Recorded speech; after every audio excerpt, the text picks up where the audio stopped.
ഗോപൻ സ്വാമി സമാധിയായി. ആഴ്ചകൾക്ക് മുൻപ് കേരളക്കരയാകെ ചർച്ചയായ ഒരു വിഷയമായിരുന്നു ഇത്. സോഷ്യൽ മീഡിയയിലടക്കം ഇത് വലിയ ചർച്ചാ വിഷയമായിരുന്നു. കേരളത്തിൽ അടുത്തിടെയൊന്നും തന്നെ കേൾവിയില്ലാത്ത സമാധി വിവാദത്തിന് കേരള പോലീസും ജില്ലാ ഭരണകൂടവും ഇടപെട്ടാണ് അവസാനം കുറിച്ചത്. മക്കളൊരുക്കിയ സമാധി പീഠം പൊളിച്ച് മൃതദേഹം പോസ്റ്റ്മോർട്ടം ചെയ്യുകയായിരുന്നു. പിന്നീട് ഹൈന്ദവ സംഘടനകളുടെ പിന്തുണയോടെ മക്കൾ വീണ്ടും സമാധിയിരുത്തുകയായിരുന്നു. നെയ്യാറ്റിങ്കര കാവുവിളാകം കൈലാസനാഥ ക്ഷേത്രത്തിന് സമീപത്താണ് ഗോപനെ സമാധിയിരുത്തിയിരിക്കുന്നത്.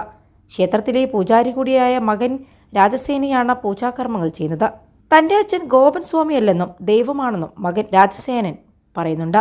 ദൈവത്തെ കാണാൻ ഒരുപാട് തീർത്ഥാടകർ അവിടെ എത്തുന്നുണ്ടെന്നും മകൻ പറയുന്നു. തൻ്റെ അച്ഛൻ ആരാണെന്ന് ലോകമറിയണം, സമാധിയിരുത്തണമെന്ന് അച്ഛൻ പറഞ്ഞു. അങ്ങനെ ചെയ്തതുകൊണ്ട് മാത്രമാണ് അച്ഛനെ ലോകമറിഞ്ഞത്. ഒരുപാട് തീർത്ഥാടകർ അവിടെ എത്തുന്നുണ്ട്, ദൂരസ്ഥലങ്ങളിൽ നിന്നും എത്തുന്നുണ്ട്.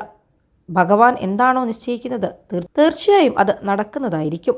21 ലക്ഷത്തോളം സന്തുഷ്ടരായ ഉപഭോക്താക്കളും 2 ലക്ഷത്തോളം തിമിര ശസ്ത്രക്രിയകളും പൂർത്തിയാക്കിയ മലബാറിലെ ഏക കണ്ണാശുപത്രി Al Salama high hospital, hospital road, Perinthalmanna.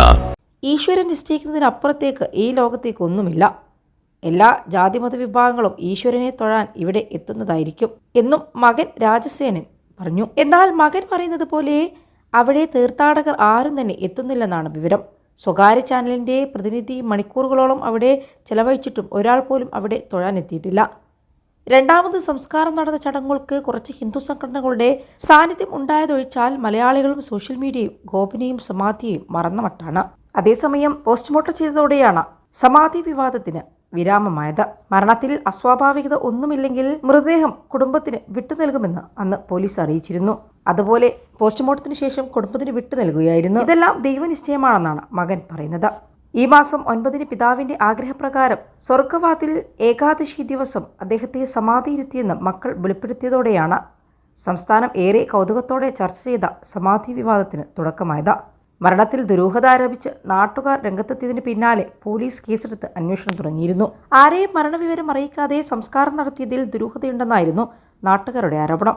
മരണശേഷം ദൈവത്തിന്റെ അടുക്കൽ പോകണമെങ്കിൽ മൃതദേഹം വീട്ടുകാരല്ലാതെ മറ്റാരെയും കാണിക്കരുതെന്നും സമാധി ഇരുത്തണമെന്നും അദ്ദേഹം നിർദ്ദേശം നൽകിയിരുന്നത്രേ.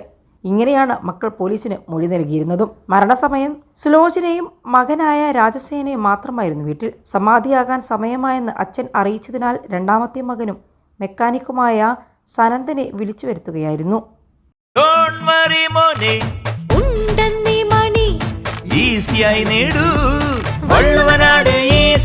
ആവശ്യം ഏതുമാകട്ടെ, പണം ഞങ്ങൾ തരും.